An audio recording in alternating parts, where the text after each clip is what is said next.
Hi everyone, Veronica Barragan here with the Barragan. It might seem crazy what I'm about. It might seem crazy, but I'm back with our real estate tip of the week. And this week we're going to be talking about, actually for the next few weeks, we're going to be doing a series of videos.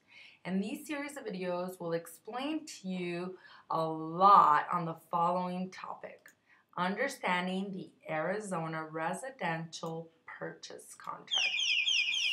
Please don't freak out on me. This is important information that you need to know, whether you're a first-time home buyer, an investor, second-time home buyer, or you're a seller of a home. Guess what? You're going to be dealing with this contract. So you need to understand what it is that you're signing.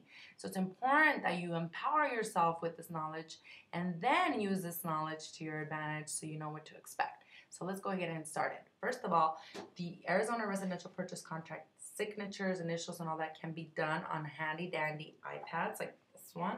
See how that one is? Hopefully your realtors are technology advanced and they're not wasting and killing all these trees. Or of course you can still go the old school way and kill a lot of trees with your paper, right? So the first page, which is super important, and guess what? It doesn't even need initials. It does not.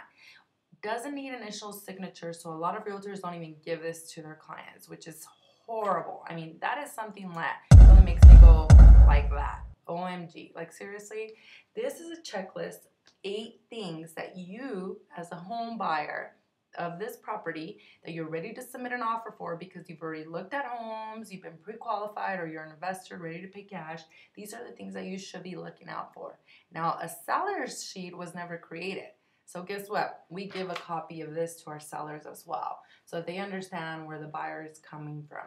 So it's super important that you have this checklist. It's 8 steps of what you should be looking out for, which includes reading the contract, of course, which is pretty elementary, right? Elementary Sherlock.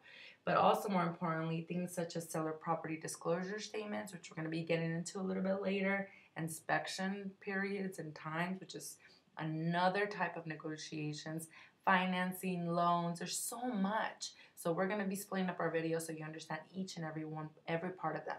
So very important that you always read this attention buyer form so you understand exactly what to be looking out for, and then writing questions on the side so that you can ask your realtor and say, hey, what does this mean? What should I say about this? What should I say about that? So make sure that you have reviewed this and that you're fully aware.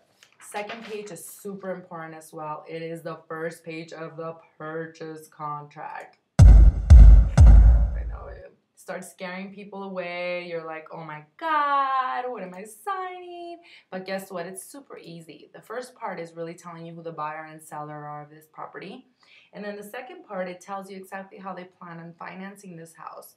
Whether it's cash, it'll be stated on there, and exactly how much they're submitting for the offer. So not all the time do you get a full price offer. It really depends on the house, if it's priced accordingly. But really on this page, you'll understand what that means.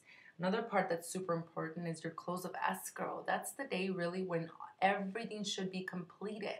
Typically, it can range between 30 to 45 days from the date that this offer is submitted. So these are dates that are really governed by this contract. Everyone must follow them, both the buyer and the seller. So this date is very, very important.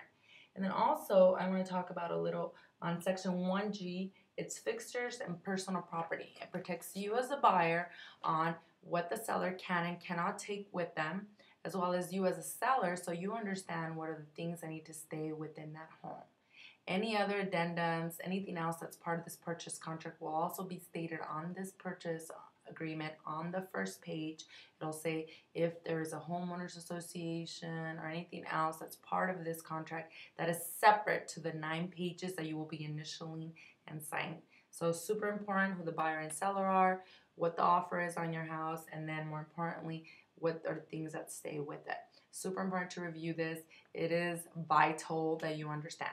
Stay tuned for next week when we have more information on what to look out for on this Arizona residential purchase contract. Until next week, we will see each other again. It might seem crazy what I'm about to say.